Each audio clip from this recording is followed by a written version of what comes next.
The cost of electric two-wheeler, electric three-wheeler, electric four-wheeler will be equivalent to the petrol cost of the petrol vehicle, and the country will change. तब मेरा electric का खर्चा 1,500 रुपए में, तो मुझे बताओ 18,000 रुपए महीने का सेविंग हो गया। आप जितने लोग पेट्रोल की गाड़ी यूज कर रहे हो वो इलेक्ट्रिक की लो। 5 साल के बाद पेट्रोल देश से समाप्त हो जाएगा। तो रिसेंट में नितिन गडकरी जी के इस स्टेटमेंट के अकॉर्डिंग इंडिया आने वाले 4 से 5 सालों के अंदर पेट्रोल के ऊपर अपनी डिपेंडेंसी को बहुत ज्यादा कम करने की कोशिश करेगा। एंड आने वाले 1-2 साल के अंदर जो ईवी की प्राइसेज है, मतलब जो ईवी कार्स की प्राइसेज है, वो पेट्रोल कार्स की प्राइस के ऑलमोस्ट बराबर हो जाएगी, जो कि अभी 3 से 4 लाख का डिफरेंस रहता है। एंड ऑल्सो नीति आयोग की एक रिपोर्ट के अकॉर्डिंग 2030 तक जितने भी कॉमर्शियल कार्स है उसका 70% ईवी हो जाएगा, जितने भी प्राइवेट कार्स है उनका 30% ईवी हो जाएगा, जितने भी बसेज है उसका 40% ईवी हो जाएगा, एंड जितने भी 2-3 व्हीलर्स है उनका 80% है वो सारे ईवी में कन्वर्ट हो जाएंगे। ये बहुत बड़ा प्रोजेक्शन है, बहुत बड़ा प्रेडिक्शन है गवर्नमेंट ऑफ इंडिया की तरफ से। So hello everyone, my self Mukul. आज की वीडियो के अंदर बात करने वाले हैं कि ईवी के अराउंड इतना ज्यादा बज क्यों है। गवर्नमेंट ऑफ इंडिया के जो स्टेटमेंट्स एंड प्रोजेक्शंस है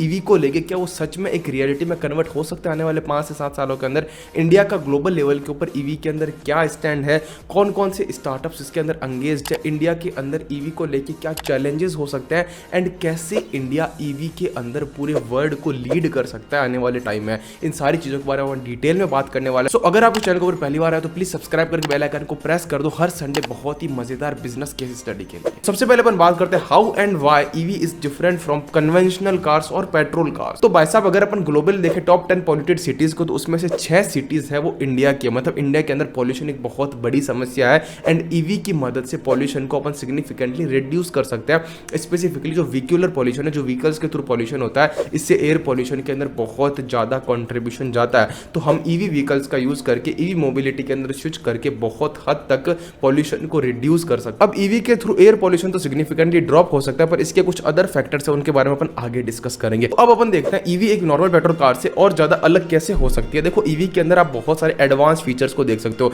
जैसे नॉर्मल लेवल पर अगर आपको बताऊं, आपने जो नॉर्मल स्कूटी देखी होगी और एक ओला का स्कूटर देखा होगा जो रिसेंट में लॉन्च हुआ है, उसके अंदर आपको नेविगेशन पैनल भी मिलेगा, लोकेशन वगैरह सारे फीचर्स मिलेंगे। वो उसके अंदर इजीली क्यों हो पा रहा है? क्योंकि उसके अंदर सारी चीजें बैटरी से कनेक्टेड होती है। इलेक्ट्रिक व्हीकल के अंदर सारी चीजें बैटरी से है कि उसकी वो अगर ऑपरेशन हो रहा है उसका तो सारा बैटरी के ऊपर हो रहा है। पर वहीं पे अगर मैं पेट्रोल व्हीकल को उठाता हूँ, वहाँ पे जो ऑपरेशन हो रहा है उसका पेट्रोल से हो रहा है। और अगर कोई नेविगेशन पैनल दिख रहा है आपको, वहाँ पे म्यूजिक प्लेयर दिख रहा है, जहाँ पे इलेक्ट्रिक आउटपुट लग रहा है, वहाँ पे क्या होता है, पहले वो जो ऑयल होता है वो इलेक्ट्रिक एनर्जी में कन्वर्ट होता है, फिर वो सारे डिवाइसेस ऑपरेट होता है। तो वहाँ पे जो कॉस्टिंग है या फिर जो एफिशिएंसी है वो उतनी नहीं रह पाती। इस रीजन से जो पेट्रोल कार्स होती है उसमें रिलेटिवली फीचर्स आपको कम देखने को मिलेंगे, जबकि ईवी की कार्स में रिलेटिवली फीचर्स और उसकी जो डिजाइन है वो ज्यादा अच्छी देखने को मिलेगी। अभी तक तो आपको ईवी की तारीफ ही सुनने को मिल रही है और ईवी आपको लग रहा है कि बहुत ही अमेजिंग, बहुत ही कूल चीज है। पर अगर अपन ये देखें कि इतना सारा कूल थिंग्स अपन को मिल रही है, तो इससे एंड कंज्यूमर को क्या फायदा है और ये कितनी ज्यादा अफोर्डेबल है। मतलब भाई 1 किलोमीटर चलने पे मेरे कितना खर्चा आएगा, ये सब तो बताओ मेरे को। तो अगर मैं आपको सिंपली बात समझाऊं तो इसके अंदर हो क्या रहा है कि अफोर्डेबिलिटी की बात करें तो प्रेजेंट सिनेरियो के अंदर अगर आप ईवी खरीदते हैं तो उसके अंदर आपको गवर्नमेंट भी हेल्प कर रही है। 1.5 लाख तक का टैक्स रिडक्शन मिल रहा है। उसके ऊपर जो जीएसटी लग रहा है वो बहुत सिग्निफिकेंटली कम लग रहा है। लाइक नॉर्मल व्हीकल्स के ऊपर अगर जीएसटी आपको 50% देना पड़ रहा है, तो ईवी के ऊपर आपको 5 से 12% तक का जीएसटी देना पड़ता है। और एक रिपोर्ट के अकॉर्डिंग एक नॉर्मल पेट्रोल कार की कॉस्टिंग 1 किलोमीटर चलने के अंदर आती है 10 रुपए, वहीं ईवी की जो कॉस्टिंग आती है वो 1 से 2 रुपए आती है। मतलब अगर आप लॉन्ग रन में इसको कैलकुलेट करके देखोगे तो ईवी इसके अंदर आपके बहुत ज्यादा बेनिफिशियल पड़ने वाला है। तो अब आपको फील हो रहा होगा कि ईवी के कारण हम पॉल्यूशन को भी रिड्यूस कर सकते हैं। इसके अंदर गवर्नमेंट हमारी हेल्प भी कर रही है, टैक्स बेनिफिट्स भी मिल रहे हैं और इतना ज्यादा बस भी है इसके अराउंड, कूल फीचर्स भी है, टेक्नोलॉजी इसकी अच्छी है। स्टिल ईवी के इतने ज्यादा व्हीकल्स हमको क्यों नहीं दिख रहे अभी से ही? इसके अंदर 5 से 10 साल क्यों लगेंगे? अभी भी पेट्रोल की कार्स इतनी क्यों चल रही है?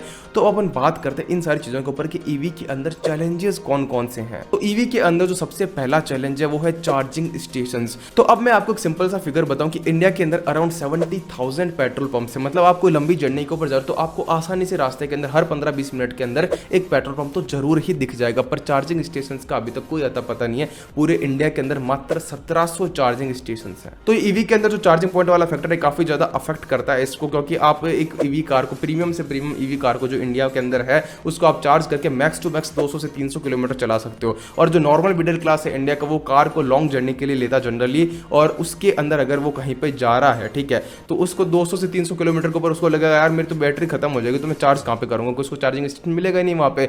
तो इस रीजन से नॉर्मल मिडिल क्लास तो सोच ही नहीं पा रहा ईवी को खरीदने का।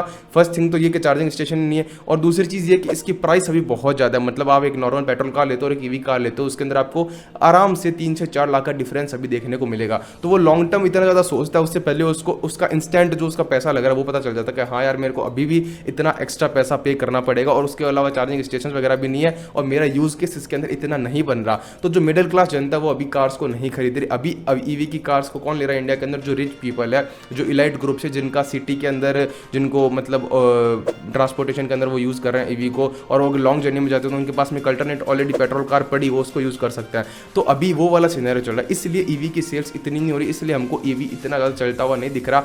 पर हाँ, क्या ये हमेशा रहने वाला? नहीं, ये मात्र 5 से 6 सालों के अंदर ये सारी चीज़ें बदलने वाली है, क्योंकि गवर्नमेंट ऑफ इंडिया ऑलरेडी इसके ऊपर बहुत अच्छे से काम कर रही है। गवर्नमेंट बहुत सारी सब्सिडीज़ लेकर आ रही है, बहुत सारी स्कीम्स लेके आ रही है, जिसके थ्रू जो मैन्युफैक्चरिंग कंपनीज है उनको भी काफ़ी फायदा मिलेगा कि मैन्युफैक्चरिंग कॉस्ट को कम किया जाए। अभी इसके अंदर लिथियम आयन एक बैटरी यूज़ होती है जिसको हम चाइना से इंपोर्ट करते हैं। अब वो बैटरी खुद ही 5-6 लाख की, मतलब जो 50% ऑफ द कॉस्ट है कार की, वो सारी तो उस लिथियम आयन बैटरी की ही लग रही है। तो उसका कोई अल्टरनेट ढूंढा जा रहा है, या फिर उसकी मैन्युफैक्चरिंग कॉस्ट को कैसे कम किया जाए उसके ऊपर काम किया जा रहा है। उसके अलावा गवर्नमेंट कंज्यूमर्स को भी टैक्स बेनिफिट्स दे रही है, एंड चार्जिंग स्टेशंस को, जितने भी बड़ी बड़ी ऑयल कंपनीज है, ऑटोमोबाइल कंपनीज है लाइक टाटा है, ये सारे अपनी चार्जिंग स्टेशंस को हैवीली कंस्ट्रक्ट कर रहे हैं और इस इंफ्रास्ट्रक्चर को बिल्ड कर रहे हैं। तो आने वाले 5 से 6 सालों के अंदर हम देख पाएंगे कि ईवी एक अच्छी पोजीशन में होगा इंडिया के अंदर। एंड प्रेजेंट सिनेरियो के अंदर आप ईवी के जो ग्रोथ का ग्राफ है वो देखते हो इंडिया के अंदर, तो इंडिया के लास्ट ईयर के अंदर जो पहले 6 महीने थे उसमें मात्र 90,000 ईवी कार सेल हुई थी, एंड इस साल के पहले 6 महीने के अंदर 4 लाख के आसपास ईवी कार सेल हुई है,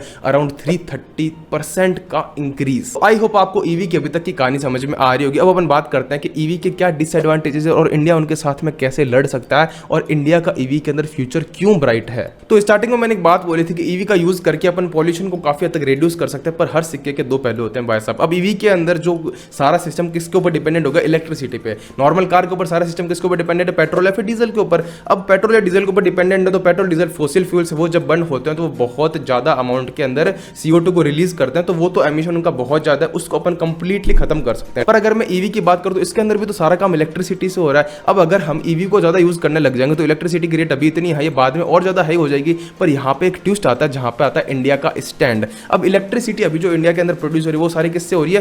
कोल का यूज करके हो रही है। मतलब कोल को अपन यूज करते हैं, उससे अपन इलेक्ट्रिसिटी को कन्वर्ट कर रहे हैं अभी, ठीक है। अब वो फॉसिल फ्यूल है, उसके अंदर भी कार्बन एमिशन बहुत ज्यादा हो रहा है, तो इससे तो भाई साहब क्या कोई सॉल्यूशन तो निकला ही नहीं, उसमें भी कार्बन एमिशन हो रहा है। पेट्रोल जब बर्न हो रहा है उसके अंदर भी कार्बन एमिशन हो रहा है। तो in and all broad spectrum में देखें तो कुछ फायदा तो हो ही नहीं रहा। अभी तो अपन वही समझ में आ रहा है। तो यहाँ पे आता है रोल इंडिया की ताकत का। इंडिया की ताकत है रिन्यूएबल एनर्जी। पूरे वर्ल्ड के अंदर इंडिया 3rd नंबर पर रिन्यूएबल एनर्जी जनरेशन के अंदर। तो बाद में क्या होने वाला है, एक टाइम आएगा 2-3-4 साल के बाद में जब फॉसिल फ्यूल्स अपन की जो कोल के ऊपर डिपेंडेंसी है इलेक्ट्रिसिटी जनरेट करने के अंदर वो हमारी रिड्यूस हो जाएगी, और वो डिपेंडेंसी आ जाएगी हाइड्रो इलेक्ट्रिक के ऊपर, सोलर एनर्जी के ऊपर, विंड एनर्जी के ऊपर, मतलब जो रिन्यूएबल सोर्सेज है। अब उन सोर्सेज से अपन अगर इलेक्ट्रिसिटी को जनरेट करेंगे तो उसके अंदर कोई भी तरह का कार्बन एमिशन नहीं होगा, और अगर कुछ सिग्निफिकेंट लॉस नहीं होने वाला उसमें। तो उस रीजन से क्या होगा कि ईवी खुद भी रिन्यूएबल, मतलब ईवी के अंदर भी कोई बहुत ज़्यादा कार्बन एमिशंस नहीं हो रहे, ना ही जो ईवी का सोर्स है इलेक्ट्रिसिटी उसको बनाने के अंदर कोई कार्बन एमिशन हो रहा है। तो बहुत ज़्यादा क्लीन एनवायरनमेंट की तरफ हम मूव कर पाएंगे, और सिग्निफिकेंटली जो इसका एक लॉन्ग टर्म पर्पज है पॉल्यूशन को कंट्रोल करना, वो हम आने वाली जनरेशन के लिए अच्छे से कर पाएंगे। तो ये कॉन्सेप्ट थोड़ा सा कॉम्प्लेक्स था, मेरे को भी समझने में काफ़ी टाइम लगा, तो आई होप आपको समझ में आया होगा। अगर ये आ गया तो इसको कमेंट जरूर कर देना, क्योंकि वीडियो का सबसे इंपॉर्टेंट पार्ट था। इसके अंदर लोग जनरली मिसलीड हो जाते हैं कि हाँ ईवी से पॉल्यूशन कम हो रहा है, बट जो इसका दूसरा पोर्शन है वो कोई देखता नहीं है। तो ईवी के अंदर स्विच करने के बाद में 5 से 10 साल के अंदर इंडिया का फ्यूचर बहुत ज़्यादा ब्राइट होने वाला है। अगर हम इसको दूसरे पर्सपेक्टिव से देखें कि हम जितना भी ऑयल कंज्यूम करते हैं उसका 80% पोर्शन अपन इंपोर्ट करते हैं अरब कंट्री से और दूसरी कंट्री से। हमारी जो ऑयल के ऊपर डिपेंडेंसी है वो हम काफ़ी हद तक रिड्यूस कर सकते हैं अगर हम ईवी की जो यूज़ केसेस को बढ़ा देंगे। तो ऑयल के ऊपर जो अपनी डिपेंडेंसी वो काफ़ी हद तक कम हो जाएगी। इससे हमारी दूसरी कंट्रीज़ के ऊपर जो हम डिपेंडेंट रह पा रहे हैं, फिर जो हमारा रेवेन्यू वहाँ पे एक्सपेंड हो रहा है वो सारा कम हो जाएगा, और उसको अपन दूसरी जगह पर री इन्वेस्ट कर पाएंगे। और इसके ऊपर मेरा ये पर्सपेक्टिव है, ये कोई इंडियन गवर्नमेंट का सपना नहीं या फिर कोई फेक प्रोजेक्शंस नहीं, क्योंकि इसके ऊपर जेन्युइनली काम हो रहा है। अगर मैं आपको कुछ स्टेट्स बताऊं तो गवर्नमेंट खुद डेवलप करी चार्जिंग स्टेशन को। 1500 एक्सप्रेस वेज के ऊपर चार्जिंग स्टेशन डेवलप होने वाले, जिसके अंदर NHA डेवलप करी 650+ स्टेशन को, भारत पेट्रोलियम बिल्ड करा 7000 स्टेशन को, इंडियन ऑयल प्रिपेयर करा 10,000 स्टेशन को। आने वाले 3 सालों के अंदर ही मतलब गवर्नमेंट इसकी इंफ्रास्ट्रक्चर के ऊपर काफ़ी काम कर रही है, इन कंपनीज की काफ़ी हेल्प कर रही है। टाटा मोटर जो एक बहुत बड़ी कंपनी है, टाटा जो ग्रुप है, इसने अपना 2025 के अंदर एक अविनिया नाम की एक कार है उसका एक मॉडल टाइप सा लॉन्च किया था। मतलब वो कार जितनी भी टेस्ला जैसी कार्स है ना उनको टक्कर देने वाले, इंटरनेशनल मार्केट के अंदर वो कार एक बूम मचा सकती है अगर वो अच्छे से चल गई तो मतलब इलेक्ट्रिक व्हीकल के अंदर इंडिया ऑलरेडी काफ़ी अच्छी पोजीशन के ऊपर है। इंडिया की बड़ी कंपनीज एंड इंडियन गवर्नमेंट का ईवी के अंदर जो सपोर्ट है एंड कंज्यूमर को और कंपनीज को उस रीजन से। एंड जब हम ईवी की बात करें तो अपन टेस्ला को, इलॉन मस्क को कैसे बोल सकते हैं? तो इलॉन मस्क ने भी इंडिया में आने की ट्राई की थी। उनकी जो टेस्ला की कार है उसकी जो मिनिमम कॉस्टिंग अगर वो इंडियन रोड्स पर है वो 60 लाख के करीब पड़ती है। तो उन्होंने बोला कि हम इंडिया के अंदर इंपोर्टेड कार्स को सेल करेंगे, मतलब इंडिया में मैन्युफैक्चरिंग नहीं करेंगे। तो वहाँ पे इंडियन गवर्नमेंट ने साफ साफ मना कर दिया कि आप चाइना से कार बनाओगे और यहाँ पे आके सेल करोगे, वो हमको नहीं जमेगा। आप पार्ट्स भले दूसरी कंट्री से खरीद लो पर आप इंडिया में आके मैन्युफैक्चरिंग करो, प्रोडक्शन करो, तभी हम आपको अलाउ करेंगे। और अगर वो केवल इंपोर्टेड कार्स को अगर इलॉन मस्क लेके आते हैं तो इंडियन गवर्नमेंट ने कस्टम ड्यूटीज को काफ़ी ज़्यादा हाई करने का कुछ ऐसा डिसीजन लिया था जिससे वो कार 1.5 करोड़ की पड़ रही थी। तो वो उन्होंने मना कर दिया। तो इस रीज़न से इंडियन गवर्नमेंट नहीं चाहती कि बाहर की कंपनीज आके इंपोर्टेड कार्स यहाँ पे सेल करे। वो चाहते कि दूसरी कंपनीज भी अगर इंडिया में बिजनेस करना चाहती है तो यहाँ पे प्रोडक्शन यूनिट लगाए जिससे इंडिया को फायदा हो, इंडिया की इकोनॉमी को फायदा हो। साथ ही ओला ने अभी $100 मिलियन का डेट लिया जिसके अंदर उन्होंने एक फैक्ट्री स्टैब्लिश की, वर्ल्ड की लार्जेस्ट एंड ड्रीम फैक्ट्री है जिसमें उन्होंने 3000 रोबोट्स को लगाया, 100 एकड़ के अंदर फैली हुई है और कार्बन नेगेटिव फैक्ट्री जहाँ पे ओला के जो स्कूटर्स हैं या फिर फ्यूचर के अंदर अगर 4 व्हीलर लॉन्च करते हो 4 व्हीलर कंस्ट्रक्ट होंगे वहाँ पे उनके ऊपर काम किया जाएगा। तो ऑलरेडी इंडिया काफ़ी ज़्यादा बुलिश है ईवी के अंदर और फ्यूचर के अंदर अगर ईवी का इंफ्रास्ट्रक्चर जिस स्पीड में अभी डेवलप हो रहा है इसी स्पीड में डेवलप होता रहा तो आने वाले 5 से 7 साल के अंदर अपन इंडिया का फेस एक अलग तरीके से देख पाएंगे ईवी के सेगमेंट के अंदर। और ईवी के अंदर अगर इंप्रूवमेंट आ गया, अगर इंडिया पूरा ईवी की जो मोबिलिटी है, जो इलेक्ट्रिक मोबिलिटी इसके ऊपर स्विच हो जाता है तो ऑल अराउंड हम पॉल्यूशन के अंदर, जीडीपी के अंदर बहुत सारे पॉजिटिव चेंजेस देख पाएंगे। इन सब के ऊपर आपका क्या ओपिनियन है? मैंने मेरी तरफ से पूरी कोशिश की आपको ईवी का इंट्रोडक्शन, ईवी के इंडिया के अंदर क्या क्या चैलेंजेस हो सकते हैं और अभी इसकी क्या करंट सिचुएशन है, प्रोजेक्शन इसका क्या है, इन सब के बारे में डिटेल में समझाने की। एंड इससे पिछले वीक मैंने जो भी केस स्टडीज बना रखी है उनके लिंक आपको डिस्क्रिप्शन बॉक्स में मिल जाएगी, फिर कमेंट सेक्शन में पिन कर दी जाएगी तो आप उनको भी देख सकते हो और अपना ज्ञान हर हफ्ते बढ़ा सकते हो। तो आपको इस वीडियो से कुछ भी वैल्यू मिले तो प्लीज लाइक कर देना, इस चैनल को सब्सक्राइब करना मत भूलना। हर संडे में बहुत ही अमेजिंग बिजनेस वीडियो लेके आते हैं और हर हफ्ते में आपको 3 शॉर्ट वीडियोस दिखेगी जिससे आप अलग अलग तरीके की चीज़ों को सीख सकते हो और अपनी लाइफ में वैल्यू ऐड कर सकते हो। तब तक के लिए इससे हैप्पी, टेक केयर, जय हिंद।